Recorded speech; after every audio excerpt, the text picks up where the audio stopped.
So I'm seeing a lot of videos on YouTube lately. I think I just stumbled on it and the algorithm is sending them all to me now. But I guess there's a lot of people that talk about Eyes Wide Shut and little theories. And I have a theory of my own.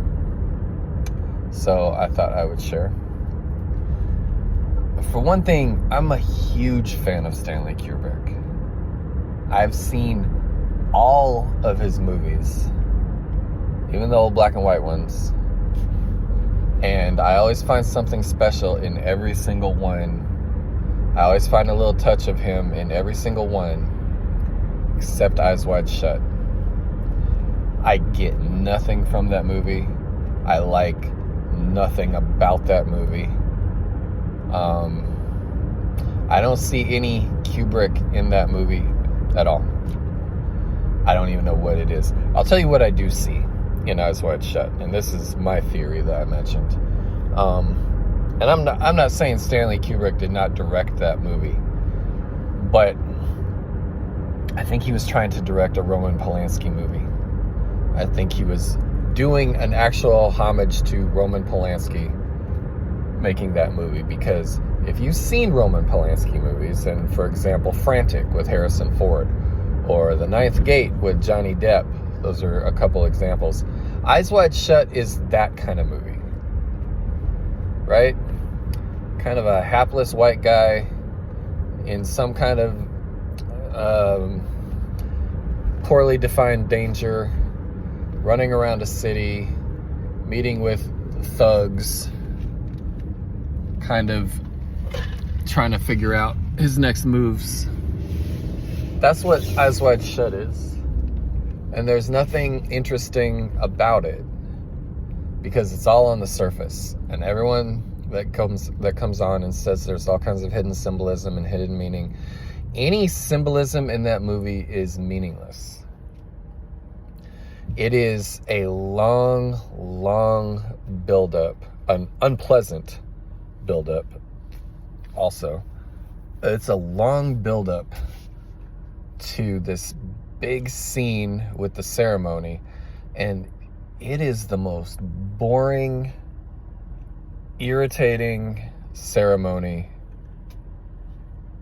that they could have possibly made.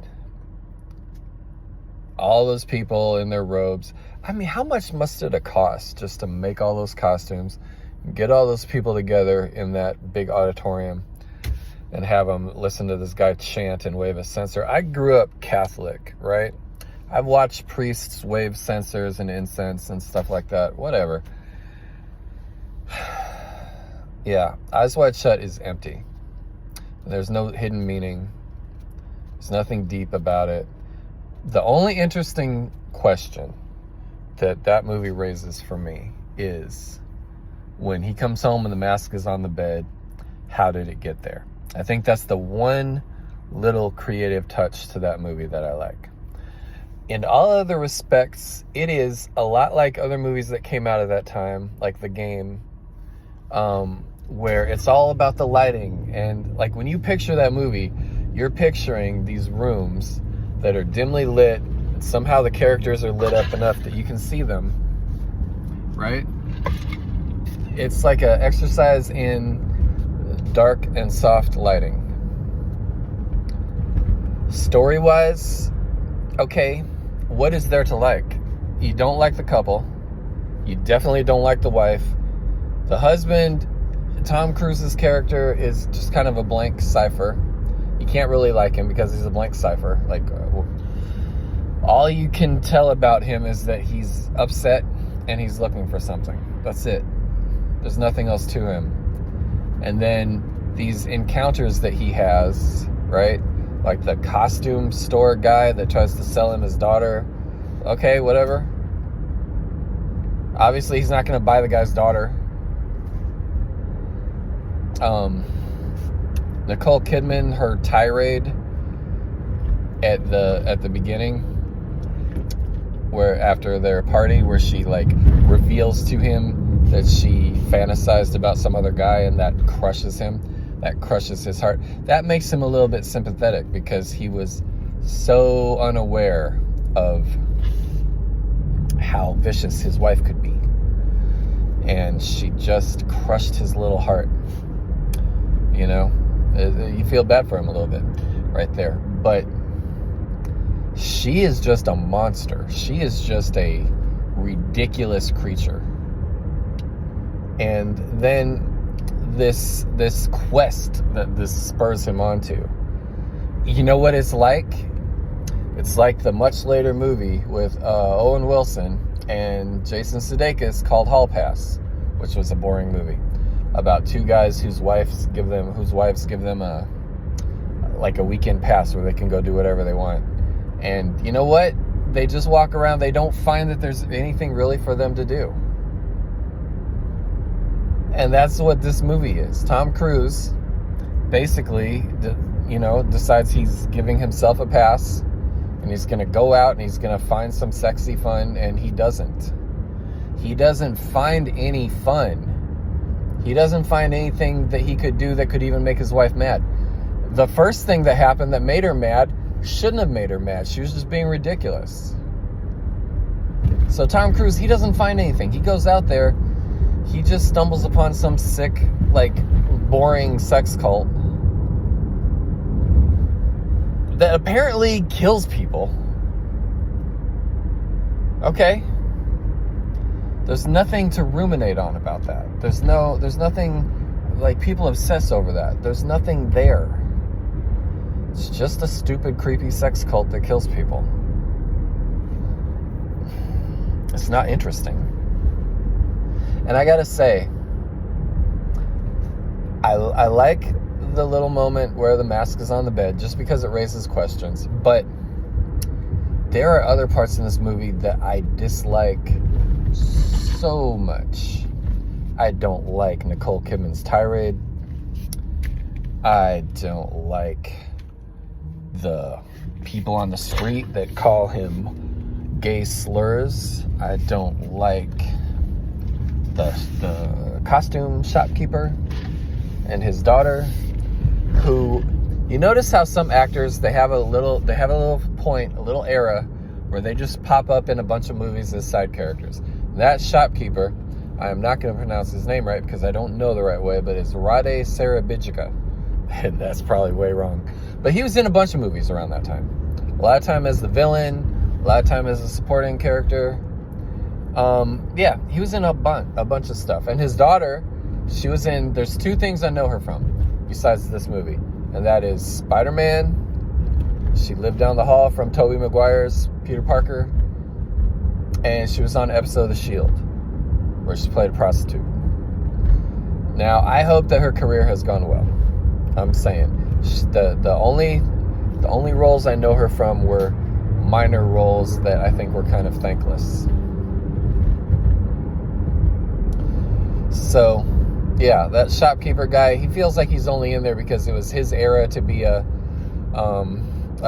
supporting actor.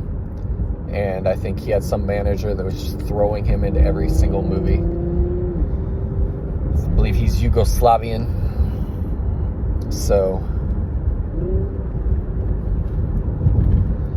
yeah. The point with the rich guy's daughter and her father dies, and then she kind of comes on to Tom Cruise, and then she got the handsome husband. That's filler. That gives you nothing.